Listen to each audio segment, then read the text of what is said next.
Halo, selamat datang di podcast kita hari ini. Di sini saya Krisna.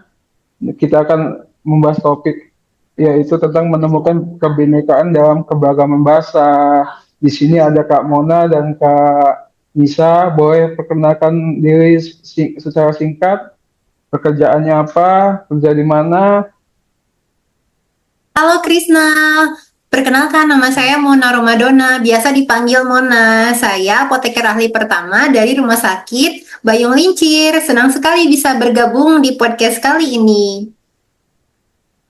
Ya, selamat datang. Nah, ini Gilang Kak Nisa boleh kenalkan dirinya. Halo Mas Krisna, Mbak Mona. Perkenalkan saya Anissa Muslimah Anadafa, biasa dipanggil Anis. Saya apoteker ahli pertama dari RSUD Sungai Lilin. Senang bergabung di sini. Terima kasih sudah mengundang. Ya, Di sini hai. Di sini kan kita akan membahas tentang keberagaman bahasa.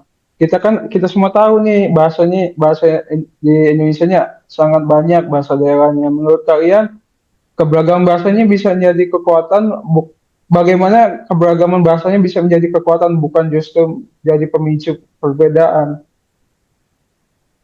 Kalau menurut saya, keberagaman bahasa justru mencerminkan kekayaan budaya bangsa. Bangsa itu bukan hanya bahasa itu bukan hanya alat untuk komunikasi, tapi juga identitas. Dengan memahami berbagai bahasa, kita belajar menghargai perbedaan dan juga memperkuat rasa persatuan. Saya setuju sekali sama Mbak Mona. Justru dari keberagaman bahasa, kita bisa melihat bahwa Indonesia itu unik. Jadi meskipun berbeda bahasa, kita tetap memiliki satu bahasa pemersatu, yaitu bahasa Indonesia. Nah, ini yang menjadi jembatan kebinekaan kita gitu. Wah, menarik sekali ya. Tapi dalam kehidupan sehari-hari kan kita sering kali bertemu dengan pemahaman pemahaman perbedaan bahasa ini menimbulkan kesalahpahaman. Bagaimana caranya menyikapi hal tersebut menurut Kak Mona dan Kak Nisa? Kalau menurut saya kuncinya itu adalah sikap saling menghargai. Ketika kita tidak memahami bahasa seseorang, kita bisa menggunakan bahasa Indonesia sebagai bahasa penghubung. Selain itu penting juga untuk tidak merendahkan bahasa daerah tertentu. Contohnya nih, kalau pengaplikasiannya di Rumah Sakit Bayung Lincir, mayoritas di sini itu kebanyakan orang Jawa. Jadi kalau misalnya yang berobat ke rumah sakit, rata-rata misalnya pas saya ngejelasin obat, dia itu bertanya dengan saya, bertanya menggunakan bahasa Jawa. Awalnya saya, aduh bingung gimana ya cara menjawabnya. Tapi daripada saya menjawab kemudian bahasa yang saya keluarkan salah, lebih baik saya menggunakan bahasa Indonesia untuk menjelaskan kembali penggunaan obat ke pasien tersebut. Seperti itu.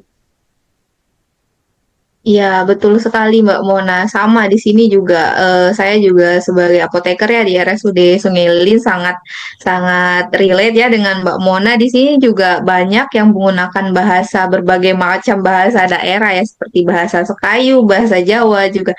Sama kalau misalnya kita nggak mengerti ya bahasa mereka ya, kita menggunakan bahasa pemersatu yaitu bahasa Indonesia, biar sama-sama saling memahami gitu. Nah, terus kita ini kan sebagai generasi muda nih, caranya gimana sih menjaga keberagaman ini tetap ada dan tidak merupakan bahasa-bahasa daerah? Kalau di sini generasi muda itu punya peran yang sangat besar. Kita bisa memulai dengan bangga menggunakan bahasa daerah di lingkungan keluarga, sekaligus tetap menggunakan bahasa Indonesia dengan baik dan benar. Jadi kalau sekarang kan suka dicampur-campur ya, kadang kalau misalnya banyak sekali, tapi kalau di orang di sini bilangnya banyak nian, sebenarnya kan itu udah jadi penggabungan bahasa seperti itu.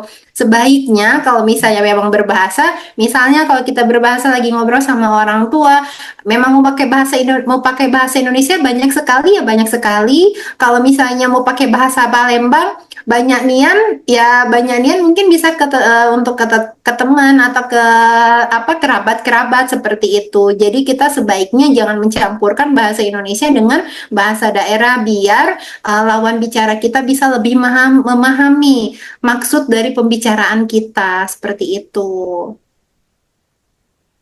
Nah, kalau untuk Kak Nisa gimana Kak? Cara peran generasi muda ini untuk Ya, menjaga menurut keberagaman? menurut saya ya, Mbak Mona ada betulnya ya kalau di lingkungan keluarga, di lingkungan sekitar gitu kan kita mempunyai bahasa yang berbeda-beda ya.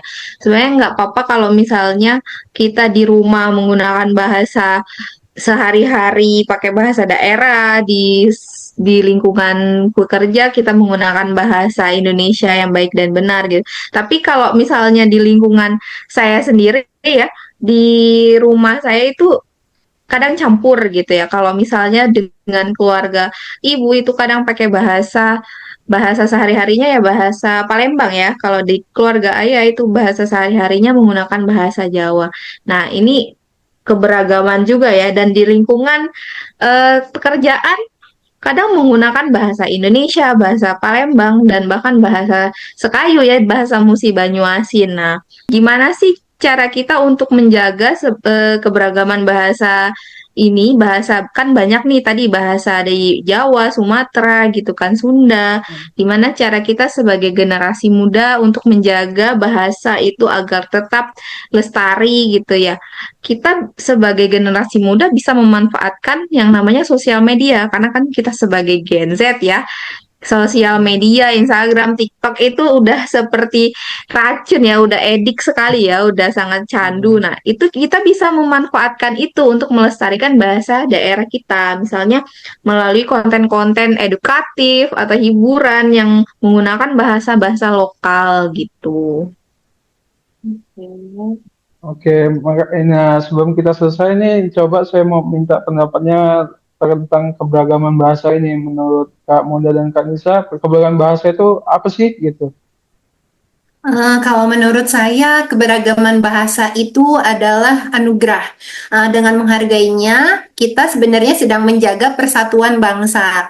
Jadi, kita jangan merasa khawatir ketika kita tidak bisa menggunakan bahasa daerah, kita bisa menggunakan bahasa Indonesia sebagai pemersatu bangsa kita, seperti itu. Betul-betul Mbak Mona. Mari kita jadikan perbedaan bahasa sebagai kekuatan ya untuk saling menghargai, untuk saling mengenal ya, bukan sebagai penghalang karena kita nggak bisa bahasa dia, kita malah nggak mau berkomunikasi dengan seseorang tersebut. Jangan ya, kita masih mempunyai bahasa Indonesia sebagai bahasa pemersatu gitu. Oke. Wow, terima kasih ya atas pendapatnya dan dari diskusi ini kita belajar bahwa keberagaman bahasa itu bukan pemecah, melainkan pemersatu dalam kebinekaan. Saya sebagai moderator pamit dan terima kasih sudah atas waktunya Kak Mona dan Kak Nisa. Assalamualaikum warahmatullahi wabarakatuh. Waalaikumsalam warahmatullahi Waalaikumsalam wabarakatuh. warahmatullahi Terima wabarakatuh. Terima kasih. kasih.